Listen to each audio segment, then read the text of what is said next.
Hello, everyone, and welcome to day 2, session 3 of Women Changing the World, the Women Changing the World interview series, the webinar series. And we have the amazing Karen Dennett here and Leah Chandler, who I cannot wait for you to meet. And we met Lee, I think, on IPL radio, but you guys are a totally different audience, so I cannot wait for you to get to know these amazing ladies who have stories in this book. And this book is filled with 33 amazing stories by 33 amazing women, and it just shifts you. It ignites something within you, doesn't it? Even no matter where you are in the spectrum of being, there's a story in here that will ignite something within you. So let's get to know these women. Leah, I'm going to put you down and we bring you back up in a moment, okay? Sure. Hello, Karen Dennett. How are you going? Hi, how are you? Fellow Perthian, where we say that. And you are part of this amazing book, and you're definitely a woman changing the world. I know your work, but for those of us that do not know your work, can you share what you do? Yeah, of course. So I'm the founder of Engage in Education. I'm a former high school teacher, and the work that I do involves increasing the capacity, confidence, and courage of young people and educators through connections with industry experts and building future skills so that we're essentially preparing young people in the next generation for the future. Ah, see, music to my ears. And I love how you work and you build connections with people and then use those connections to empower and educate the younger, the future leaders, should I say.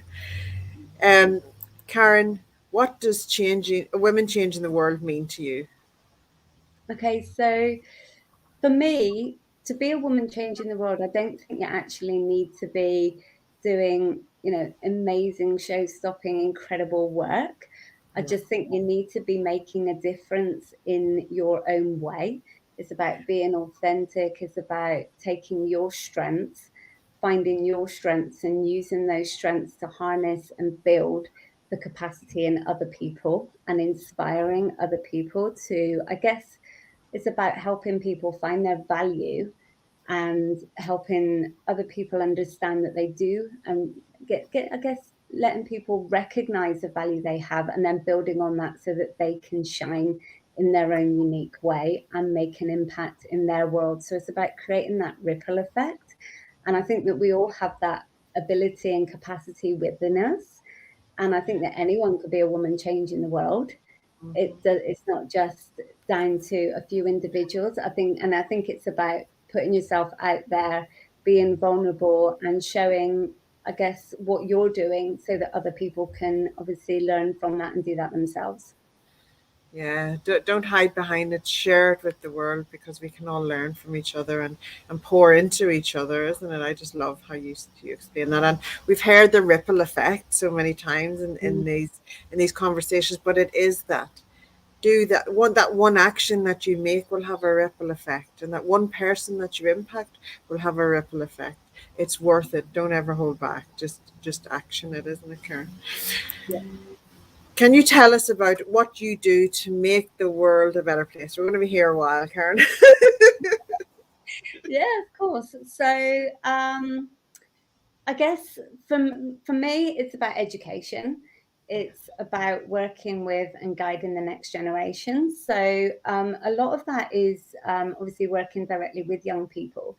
So I'm the co-founder of Future Female Leaders, and particularly the Future Female Leaders program, which involves building critical leadership skills. It's a pre-career development program for high school girls in year 11 that enables them to become ready for leadership. So they already start their careers with the mindset of being leaders rather than waiting until they're in a job and thinking that they could potentially be a leader. It's about building that mindset and that strength from the outset. But also the program it's funded by industry investors. So it's about everybody coming together and everybody recognizing the importance of building women's economic independence and starting from an early age. and overcoming imposter syndrome, making sure that we've got critical decision making, we've got cultural and social and emotional intelligence, and at the heart of that program is a social impact enterprise that the young girls create, so that they then create their own ripple effect from that, and that they then invest and build something in their own communities so they can demonstrate that leadership. So that's a program that we're using to very much not just make a difference on the lives of these young women and prepare them for work, but also that they then have their own impact on the world and they can see that impact through the work that they I just do. bring you back to that brainchild. You know, that brainchild, like I just don't want to just go over this, because helping these young women to envision themselves as leader from the offset, Mm. like that is huge. That means they're starting ahead of the game, not behind. You know, it's so impactful and so innovative and so futuristic of you to do that right now. But you've seen the impact already, haven't you, Karen? Yeah, definitely. And it's something that I couldn't have done without collaboration. And it's really important. I think that we've seen that so much already, that collaboration is huge and it's a big part of what I do. I couldn't achieve the work that I do if I didn't collaborate with other people and experts, and bring people in from industry. And I've created the Future Leaders program was co-founded with myself and an amazing woman called Claire Siebert, who is a leadership expert. And she's the founder of Eating Your Cake Too. She's an amazing woman. And together we have created this program. And we've been able to see the impact last year through 7 amazing young girls who took part in the pilot program. And we had a graduation ceremony, and the girls just blew away 90, not over 90 professionals in a room where they presented, and they just, that these people were left awe inspired at how much this program had impacted their lives, built their confidence, but also all of these girls are planning to take their social enterprises and continue to work on them, and that they're so passionate about it that they really want to go on and make that difference. Amazing. It's amazing stuff that you do. And I know that I heard about the Future Leaders program, and then it wasn't until I just realized, wow, that is huge. And that Mm. was, obviously when you done your graduation and seen, it's going to be amazing. It is amazing already. Amazing work. Oh, we have some comments here. Hi there, Karen Mc Dermott and Karen Elizabeth.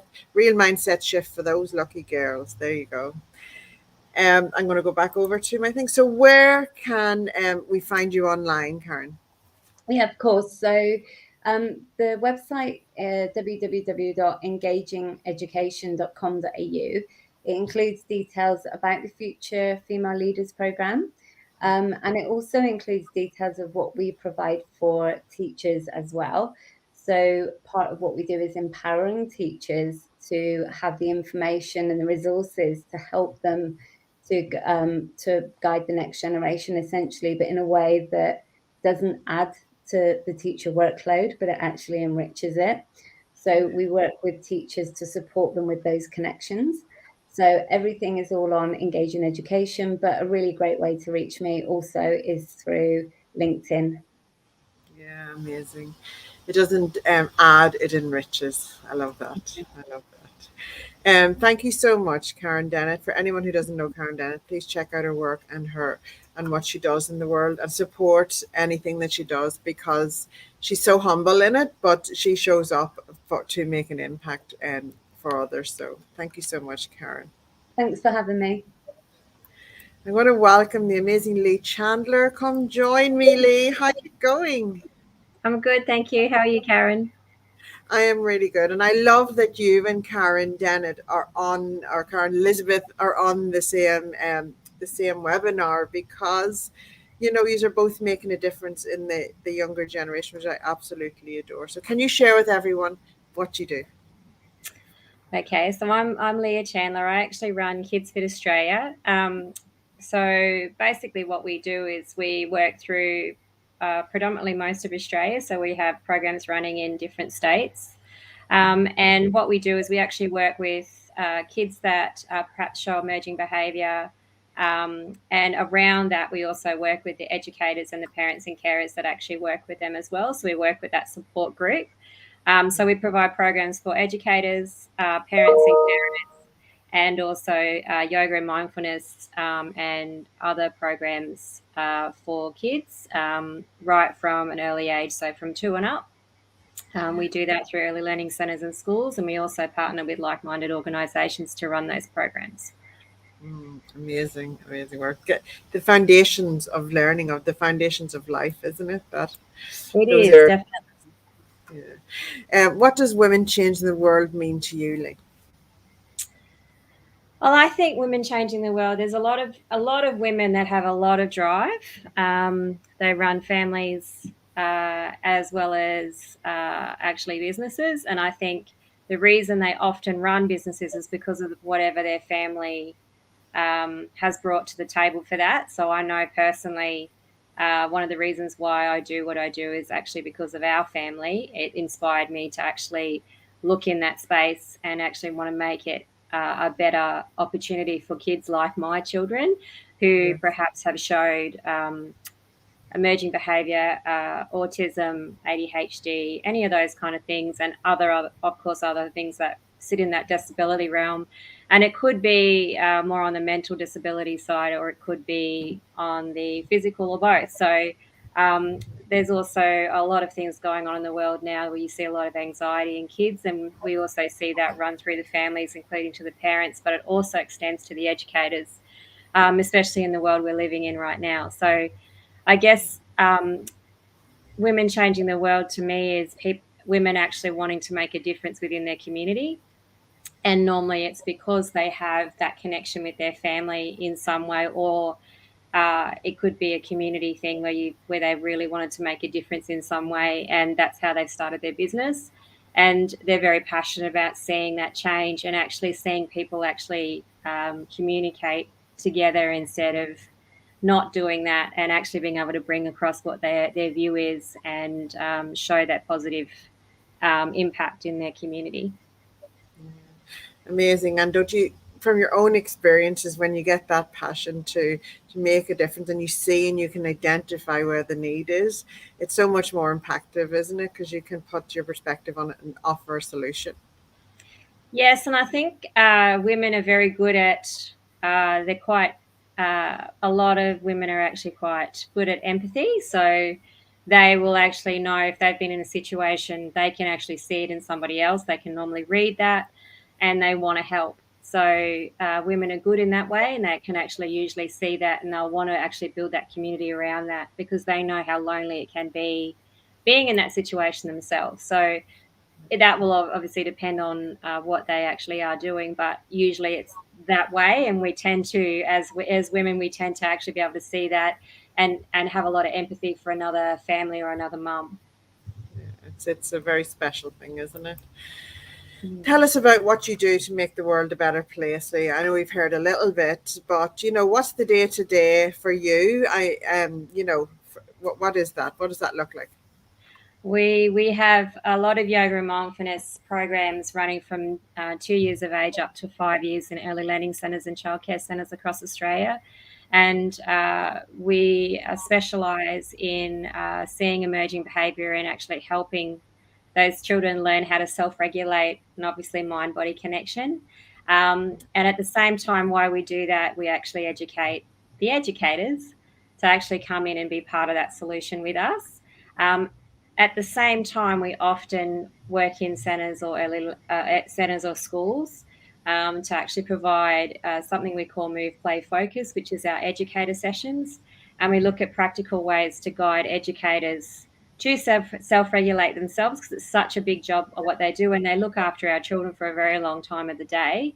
So we want to make sure that community, which is the educators and our parents and carers, are on par. So we talk to them about how they can actually build that relationship with their parents, and also how they can work with some regulation techniques for their own kids that they're working with, or with those parents as well.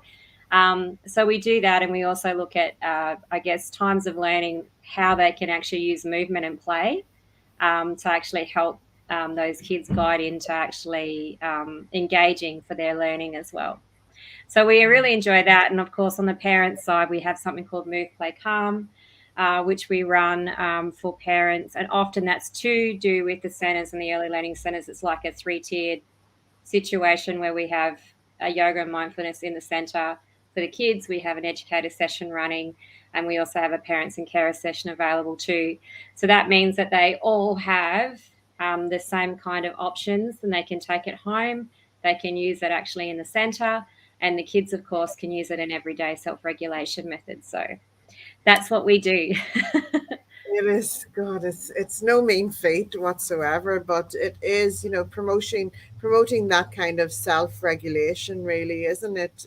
You know, so that you have the skills whenever you grow up, you know, that it's just ingenious. I love it. we, well, Lee, we yeah, sorry. We no, run go. in schools as well, and I think you've just hit the nail on the head. And look, talking about self-regulation and kids learning at an early age, so early intervention, I'm sure people have heard that phrase before, and it is really, really important because we've, as a family, I know that we've been through situations where we've really had to fight for our children to actually have the right care, the right helping in the education environment, and it can be a painful situation when we can see that educators are being burnt out, especially the good ones that do want to work with us, that are seeing 20, 30 kids in a class. We want to be part of that solution where we support them because they actually are supporting us also, and supporting our kids, and we want to make sure that they feel that they're valued, and the same thing for parents and carers, that they're listened to and valued, and that everyone's on the same page to actually work with their children, because that's where we're actually trying to bring our leaders up. So our young leaders are actually those younger kids, and if we can teach them how to self-regulate and still move forward, and work out how their body works, how their mind's working, and then be able to do that at times of stress, it's a very important thing, especially when we're just going through what we are going through in the world at the moment. And it's even more so, more important. And so looking at that anxiety and depression epidemic going through the world at the moment, and particularly in young people, it's a little bit scary. So we definitely want to make sure that we continue to move forward with those programs. Amazingly amazing. Can you share with us where we can find you online? Yeah, absolutely. We have a website called kidsfitaustralia.com. So just as it sounds, KIDSFIT Australia.com. And if you're on social media, we have a Facebook page. We also have an Instagram page and a LinkedIn page, and it's all under Kids Fit Aust. So KIDSFIT AUST. And you can find us on any of those platforms with that same spelling. Amazing. Go and check out Lee and all of the amazing work she's done. And you can check out her story in the Women Changing the World book. Thank you so much, Lee. Every time we chat, I learn a little bit more. So thank you so much. Hello, thank you too. Thank you for having me. I just brought Karen back up so we can say goodbye to everyone who's watching live. Thank you so much for joining us. If you have any questions, please pop them below. Tag us in it and we will come and answer. But thank you for joining us, guys. Bye, everyone. Thank you for having me.